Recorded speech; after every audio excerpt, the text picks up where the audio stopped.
Good day. Welcome to Study Session 11, Information Security 2, Introduction.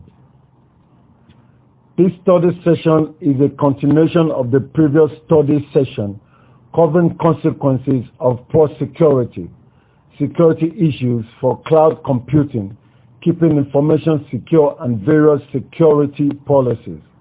We will also discuss role of auditing as well as disaster recovery, planning, and business continuity planning. Learning outcomes.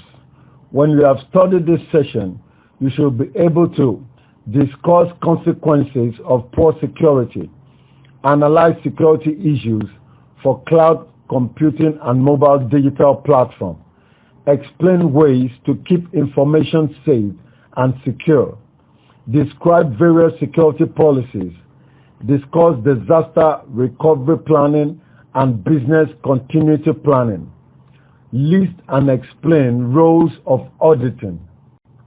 Consequences of poor security. Businesses have an array of technologies for protecting their information resources. They include tools for managing user identities, preventing unauthorized access to systems and data, ensuring system availability, and ensuring software quality. Identity management and authentication. Large and mid-sized companies have complex IT infrastructures and many different systems, each with its own set of users. Identity management software automates the process of keeping track of all these users and their system privileges, assigning each user a unique digital identity for accessing each system. It also includes tools for authenticating users, protecting user identities, and controlling access to system resources. To get access to a system, a user must be authorized and authenticated. Authentication refers to the ability to know that a person is who he or she claims to be. Authentication is often established by using passwords known only to authorized users. Consequences of poor security. Firewalls, intrusion, detection, system and antivirus software. Without protection against malware and intruders, connecting to the internet will be very dangerous. Firewalls, intrusion detection systems, and antivirus software have become essential business tools. Firewalls prevent unauthorized users from accessing private networks. A firewall is a combination of hardware and software that controls the flow of incoming and outgoing network traffic. It is generally placed between the organization's private internet networks and distrusted external networks, such as the internet, although firewalls can also be used to protect one part of a company's network from the rest of the network. The firewall acts like a gatekeeper who examines each user's credentials before access is granted to a network. The firewall identifies names, IP addresses, applications, and other characteristics of incoming traffic. It checks this information against the access rules that have been programmed into the system by the network administrator. The firewall prevents unauthorized communication into and out of the network. In large organizations, the firewall often resides on a specially designated computer separate from the rest of the network, so no incoming request directly accesses private network resources. Intrusion detection systems. In addition to firewalls, commercial security vendors now provide intrusion detection tools and services to protect against suspicious network traffic and attempts to access files and databases. Intrusion detection systems feature full-time monitoring tools placed at the most vulnerable points or hotspots of corporate networks to detect and deter intruders continually. The system generates an alarm if it found a suspicious or anomalous event. Scanning software looks for patterns indicative of known methods of computer attacks, such as bad passwords, checks to see if important files have been removed or modified, and sends warnings of vandalism or system administration errors. Monitoring software examines events as they are happening to discover security attacks in progress. The intrusion detection tool can also be customized to shut down a particularly sensitive part of a network if it receives unauthorized traffic. Antivirus and anti-spyware software. Defensive technology plans for both individuals and businesses must include antivirus protection for every computer. Antivirus software is designed to check computer systems and drives for the presence of computer viruses. Often the software eliminates the viruses from the infected area.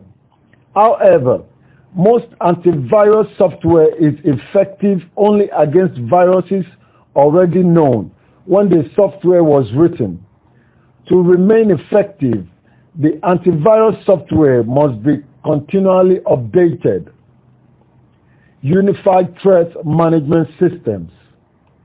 To help business reduce cost and improve manageability, security vendors have combined into a single appliance various security tools, including firewalls, virtual private networks, intrusion detection systems, and web content filtering and anti-spam software. These comprehensive security management products are called Unified Threat Management (UTM) systems, although initially aimed at small and medium-sized business. UTM products are available for all sizes of networks. Encryption and public key infrastructure. Many businesses use encryption to protect digital information that they store, physically transfer, or send over the internet. Encryption is the process of transforming plain text or data into ciphertext that cannot be read by anyone other than the sender and the intended receiver.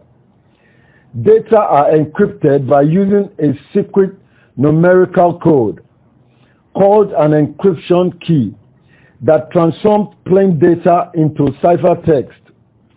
The message must be decrypted by the receiver. 2 months for encrypting network traffic on the web are SSL and S/HTTP. Secure Sockets Layer (SSL) and its successor Transport Layer Security (TLS) enable client and server computers to manage encryption and decryption activities as they communicate with each other during a server web session.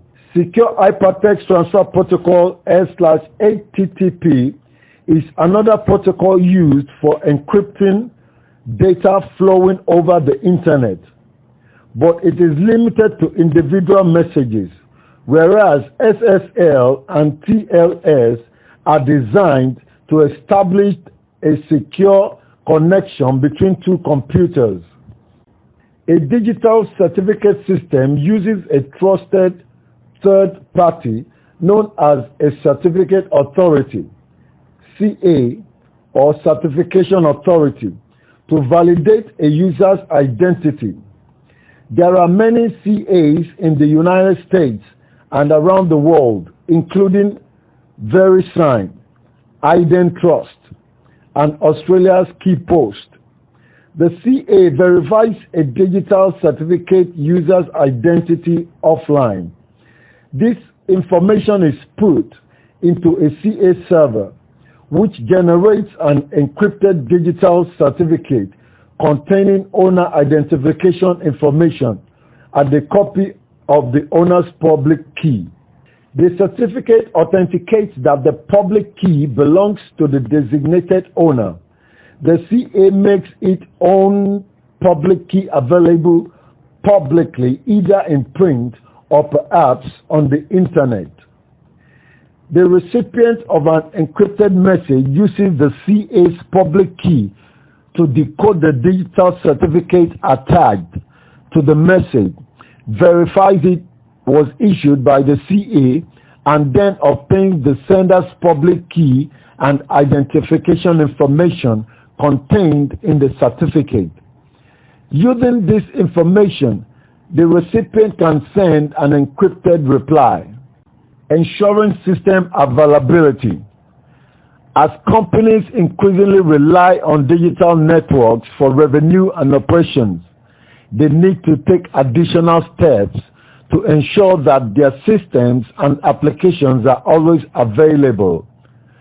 Firms such as those in the airline and financial services industries with critical applications requiring online transaction processing having traditionally used fault-tolerant computer systems for many years to ensure 100% availability. In online transaction processing, transactions entered online are immediately processed by the computer. Security issues for cloud computing and the mobile digital platform. Although cloud computing and the emerging mobile digital platform have the potential to deliver powerful benefits, they pose new challenges to system security and reliability. Security in the cloud. When processing takes place in the cloud, accountability and responsibility for protection of sensitive data still reside with the company owning that data. Understanding how the cloud computing provider organizes its services and manages the data is critical. Cloud users need to confirm that regardless of where their data are stored or transferred, they are protected at a level that meets their corporate requirements. They should stipulate that the cloud providers store and process data in specific jurisdictions according to the privacy rules of those jurisdictions. Securing mobile platforms. If mobile devices are performing many of the functions of computers, they need to be secured like desktops and laptops against malware, theft, accidental loss, unauthorized access, and hacking attempts. Mobile devices accessing corporate systems and data require special protection. Companies should make sure that their corporate security policy includes mobile devices with additional details on how mobile devices should be supported, protected, and used. They will need tools to authorize all devices in use, to maintain accurate inventory records on all mobile devices, users, and applications, to control updates to applications, and to lock down lost devices so they can't be compromised. Ensuring software quality. In addition to implementing effective security and controls, organizations can improve system quality and reliability by employing software metrics and rigorous software testing. Software metrics are objective assessments of the system in the form of qualified measurements. Ongoing use of metrics allows the information systems, department, and end users to jointly measure the performance of the system and identify problems as they occur. Examples of software metrics include the number of transactions that can be processed in a specified study session of time, online response time, the number of payroll checks printed per hour, and the number of known bugs per 100 lines of program code. For metrics to be successful, this must be carefully designed, formal, objective, and used consistently. Early, regular, and thorough testing will contribute significantly to system quality. Keeping information secure. Companies have very valuable information assets to protect. Systems often house confidential information about individuals' taxes, financial assets, medical records, and job performance reviews. They also can contain information on corporate operations, including trade secrets, new product development plans, and marketing strategies. Government systems may store information on weapons systems, intelligence operations, and military targets. These information assets have tremendous value, and the repercussions can be devastating if they are lost, destroyed, or placed in the wrong hands. An organization can be held liable for needless risk and harm created if the organization fails to take appropriate protection action to prevent loss of confidential information, data corruption, or breach of privacy. Electronic evidence and computer forensics. Security control and electronic records management have become essential for responding to legal actions. Much of the evidence today for stock fraud, embezzlement, theft of company trade secrets, computer crime, and many civil cases is in digital form. In addition to information from printed or typewritten pages, legal cases today increasingly rely on evidence represented as digital data stored on portable floppy disks, CDs, and computer hard disk drives, as well as in email, instant messages, and e-commerce transactions over the internet. Email is currently the most common type of electronic evidence. Establishing a framework for security control, even with the best security tools, your information systems won't be reliable and secure unless you know how and where to deploy them. You need to know where your company is at risk and what controls you must have in place to protect your information systems.